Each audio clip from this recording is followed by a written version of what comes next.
Are you looking to set up lead sources in TeamGate CRM but don't know where to start? In this quick guide, we'll walk you through how to get it done and ensure your lead management process is running smoothly. Whether you're new to CRM tools or already have experience, stick around because we'll also explore some alternatives that might be a better fit for your needs, including an exclusive offer only available through our link. First off, once you've logged into TeamGate CRM, you'll want to head over to the Settings area. This is where you'll set everything up for your leads and sales pipeline. Setting up lead sources is key because it helps you track where your leads are coming from, whether it's from your website, an ad campaign, or even word of mouth. Getting this set up properly will save you time and effort later on. Next thing, let's talk about navigating to the lead sources section. In TeamGate, this is under Lead Sources in the Settings menu. It's a pretty simple process from here. You'll click on Add New Source, which gives you a few options to categorize where your leads are coming from. The categories could be things like organic search, paid ads, referral, or any custom categories you want to set up to track more specific campaigns. The third thing to keep in mind when setting up lead sources is how you want to track them. For example, if you're running a paid ad campaign on Facebook, you can set up a paid ad source and connect it to your specific Facebook ads. This will allow you to measure the effectiveness of your campaigns and see where the most valuable leads are coming from.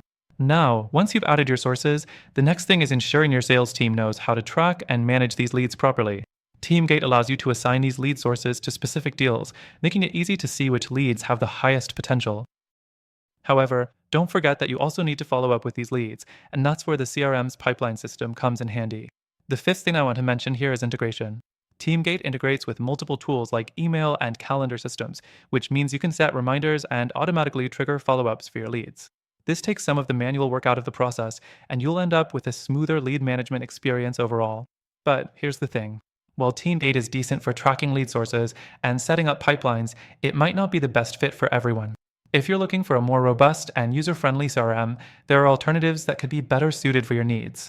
These tools come with a more intuitive user interface and offer deeper customization options, particularly when it comes to tracking lead sources and automating workflows. In fact, at the end of this video, I'll mention a competitor that we recommend for its superior features, especially if your focus is on building an efficient lead generation system. They also offer a free trial that's exclusive to our viewers, so stay tuned to get those details. To wrap it up, we've covered the basics of setting up lead sources in TeamGate CRM. It's a straightforward process that helps you manage and track where your leads are coming from. However, for a more seamless experience, you may want to consider trying other CRMs that offer additional features. If you're interested in checking out one of these alternatives, we have a link in the description that'll give you access to an extended free trial, along with some exclusive benefits only available to our viewers. So, go ahead and check out the link below for the best trial and extra perks, and thank you for watching.